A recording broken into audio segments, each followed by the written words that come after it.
ಎಲ್ಲ ಒಂದು ಕಡೆ ನಮ್ಗೆ ಆಸೆ ಇದೆ. ಸುರೇಶ್ ಗೌಡ ಹೇಳಿದ್ದು 100ಕ್ಕೆ 100 ಸತ್ಯ. ನನಗೂ ವೈಯಕ್ತಿಕವಾಗಿ ಆಸೆ ಇದೆ ಸುರೇಶ್ ಗೌಡ ಪರಮೇಶ್ವರ್ ಅವರು ಈ ರಾಜ್ಯದ ಮುಖ್ಯಮಂತ್ರಿಗಳಾಗಲಿ ಅಂತ. ನನಗೊಬ್ಬರಿಗೆ ಆಸೆ ಅನ್ನೋದಕ್ಕಿಂತ ಹೆಚ್ಚಾಗಿ ತುಮಕೂರಿನ ಮಹಾಜನತೆಗೂ ಕೂಡ ಅದಿದೆ.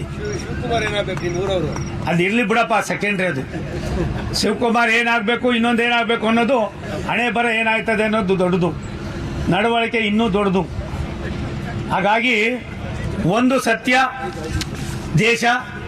ದೇಶದ ವ್ಯವಸ್ಥೆಯಲ್ಲಿ ಬಲವರ್ಧನೆ ಆಗೋದಕ್ಕೆ ಏನೆಲ್ಲ ಮಾಡ್ಬೋದು. ನಾನು ಅನಿರೀಕ್ಷಿತವಾಗಿ ನಿಮ್ಮ ಜಿಲ್ಲೆಗೆ ಬಂದೆ. ರಾಷ್ಟ್ರದ ಪ್ರಧಾನಮಂತ್ರಿಗಳು, ರಾಷ್ಟ್ರದ ಗೃಹ ಮಂತ್ರಿಗಳು, ರಾಷ್ಟ್ರದ ನಮ್ಮ ರಾಷ್ಟ್ರೀಯ ನಾಯಕರು ಅಧ್ಯಕ್ಷರು ಕರೆದು ನೀನು ತುಮಕೂರಿಗೆ ಹೋಗು ಅಂದರು.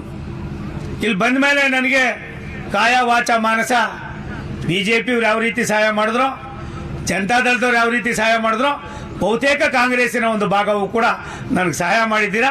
ಅದಕ್ಕೆ ನಾನು ನಿಮಗೆ ಆಭಾರಿಯಾಗಿರ್ತೀನಿ. ತುಂಬ ದೊಡ್ಡ ಧನ್ಯವಾದಗಳನ್ನು ಸಮರ್ಪಣೆ ಮಾಡ್ತೀನಿ. ರಾಜಕಾರಣ ಅದೃಷ್ಟ. ಅದಾದ ಮೇಲೆ ನಾನು ಮಂತ್ರಿ ಆದ ತಕ್ಷಣ ನನಗೆ ಬಂದಂಥ ದೂರವಾಣಿ ಸನ್ಮಾನ್ಯ ಡಾಕ್ಟರ್ ಪರಮೇಶ್ವರ್ ಅವರಿಂದ. ನಮ್ಗೆ ಸಂತೋಷ ಆಗಿದೆ ಕಣೆ ಸೋಮಣ್ಣ, ನಿನಗೆ ಮಂತ್ರಿ ಆಗಿದೆ, ಒಳ್ಳೆ ಇಲಾಖೆ ಬಂದಿದೆ. ನಾನು ಯಾಕೆ ಇವರು ಪದೇ ಜಿಲ್ಲಾಧಿಕಾರಿಗಳಿಗೆ, ನಮ್ಮ ಜಿಲ್ಲಾ ಪಂಚಾಯತಿ ಮುಖ್ಯ ಕಾರ್ಯನಿರ್ವಹಣಾಧಿಕಾರಿಗಳಿಗೆ ಹೇಳುವೆ, ನೀವು ಎಷ್ಟು ದೂರ ಆಯ್ತಿರೋ ಅಷ್ಟು ದೂರ ನಾವು ಕೇಂದ್ರ ಸರ್ಕಾರ ಇರ್ತೀವಿ, ನೀವು ಎಷ್ಟು ದೂರ ಹತ್ರಕ್ಕೆ ಬರ್ತೀರೋ ಅಷ್ಟು ದೂರ ನಾವು ಹತ್ರ ಬರ್ತೀವಿ. ಇನ್ನು ಮುಂದೆ ನಾನು ಇರ್ಬೋದು, ಪರಮೇಶ್ವರ್ ಇರ್ಬೋದು, ಅಭಿವೃದ್ಧಿಯ ವ್ಯವಸ್ಥೆಯಲ್ಲಿ ತುಮಕೂರಿನ ಜಿಲ್ಲೆಯ ಅಭಿವೃದ್ಧಿಗೆ ನಾವು ಒಂದು ನಾಣ್ಯದ ಎರಡು ಮುಖಗಳಾಗಿ ಕೆಲಸ ಮಾಡ್ತಕ್ಕಂಥ ಅವಶ್ಯಕತೆ ಇದೆ ಅನ್ನೋದನ್ನು ಡಾಕ್ಟರ್ ಪರಮೇಶ್ವರ್ ಅವರು ಇವತ್ತು ತೋರಿಸ್ಕೊಟ್ಟಿದ್ದಾರೆ. ಆದ್ದರಿಂದ ಅಧಿಕಾರಿಗಳ ಭಾವನೆ ನಮ್ಮೆಲ್ಲರಿಗೂ ಕೂಡ ಹೆಚ್ಚಾಗಿ ಇವತ್ತು ಈ ಕ್ಷೇತ್ರಕ್ಕೆ ಆಗಬೇಕಾಗಿದೆ. ಎಲ್ಲ ಒಂದು ಕಡೆ ನಮ್ಗೆ ಆಸೆ ಇದೆ. ಸುರೇಶ್ ಗೌಡ ಹೇಳಿದ್ದು 100ಕ್ಕೆ 100 ಸತ್ಯ. ನನಗೂ ವೈಯಕ್ತಿಕವಾಗಿ ಆಸೆ ಇದೆ ಸುರೇಶ್ ಗೌಡ ಪರಮೇಶ್ವರ್ ಅವರು ಈ ರಾಜ್ಯದ ಮುಖ್ಯಮಂತ್ರಿಗಳಾಗಲಿ ಅಂತ. ನನಗೊಬ್ಬರಿಗೆ ಆಸೆ ಅನ್ನೋದಕ್ಕಿಂತ ಹೆಚ್ಚಾಗಿ ತುಮಕೂರಿನ ಮಹಾಜನತೆಗೂ ಕೂಡ ಅದಿದೆ.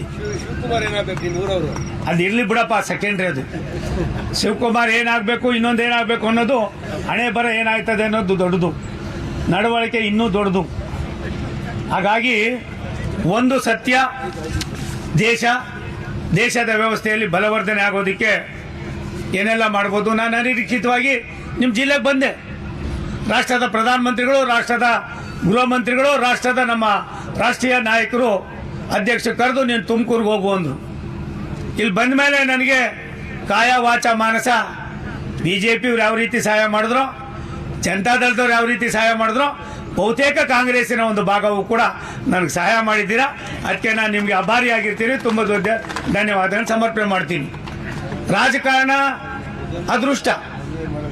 ಅದಾದ ಮೇಲೆ ನಾನು ಮಂತ್ರಿ ಆದ ತಕ್ಷಣ ನನಗೆ ಬಂದಂಥ ದೂರವಾಣಿ ಸನ್ಮಾನ್ಯ ಡಾಕ್ಟರ್ ಪರಮೇಶ್ವರ್ ಅವರಿಂದ.